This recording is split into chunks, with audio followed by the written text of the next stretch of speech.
Welcome to The Explainer. Today, we're diving into a high-stakes rivalry that's getting really hot, right in America's own backyard, Latin America.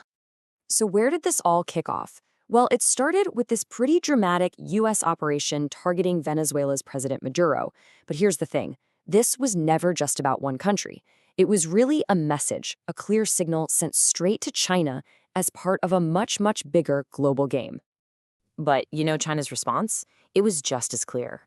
Beijing was not about to get pushed around, especially not on a continent where they've spent the last 20 years building up their influence. The message they sent back was, let's just say, defiant. Yeah, pretty strong words, right? And it all leads to this huge question. How on earth did America's own backyard become a potential flashpoint for a conflict between two global superpowers? Okay, so let's break this down.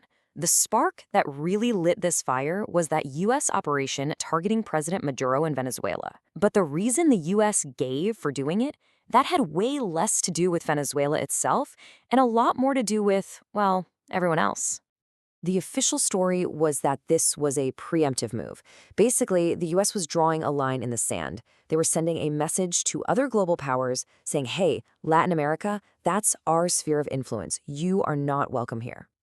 But to really get why Washington felt they had to make such a bold move, you've got to zoom out and look at what China has been up to. They've spent years methodically building this massive economic footprint all across the entire region. And when I say massive, I mean it. In just 2 decades, trade between China and Latin America has, well, it's just exploded.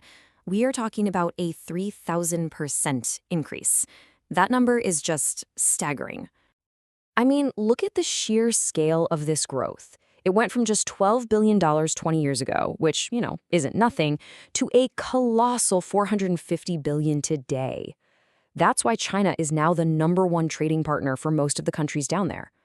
But here's the key thing to understand. China's strategy isn't just about buying and selling stuff. No, this is a calculated plan. They're securing critical resources for the future. We're talking about the lithium for EV batteries, the strategic ports that control who ships what, where, and let's be real, control over these assets directly impacts the supply chains for, well, everything, from the smartphone in your pocket to the electric car you might be driving soon. All right, so China's making all these moves. What's the U.S. doing about it? How are they responding to what some in Washington are literally calling an economic invasion? Well, they're reaching way back into the history books and dusting off a very old playbook, the Monroe Doctrine. I mean, this thing is 200 years old. It's been America's go-to justification for keeping other big powers out of the Western Hemisphere.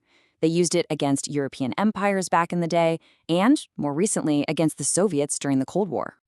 But the really crucial part is this new, modern version of it. Some people have nicknamed it the Don Roe Doctrine, and this update gets super specific. It explicitly goes after foreign ownership of key assets.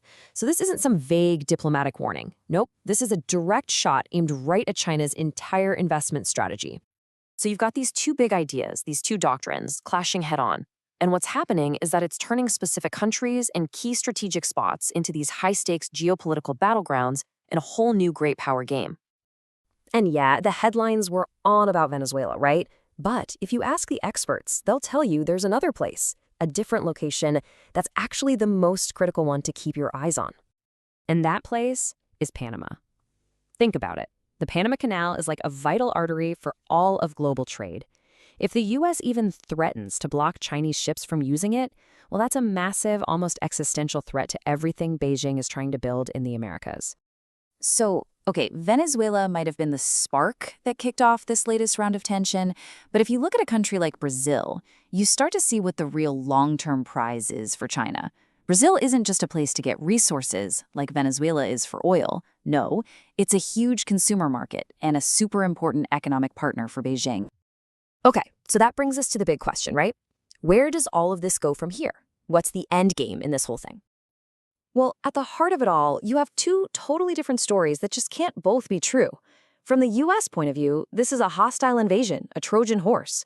From China's perspective, it's a win-win partnership that helps everybody. And the problem is, neither side is backing down from their story. So what do the experts think? Well, the general idea is that China isn't just going to pack up and go home, but the days of them doing whatever they wanted in the region with no pushback, yeah, those are over. The U.S. pushback means that whole era of frictionless Chinese expansion has come to an end. And where does that leave the countries of Latin America? Well, they're caught right in the middle, and it's a pretty dangerous place to be. For years, they've said, hey, we want to stay out of this big rivalry. But as the pressure keeps building, just saying you don't want to pick a side, that might not be an option for much longer.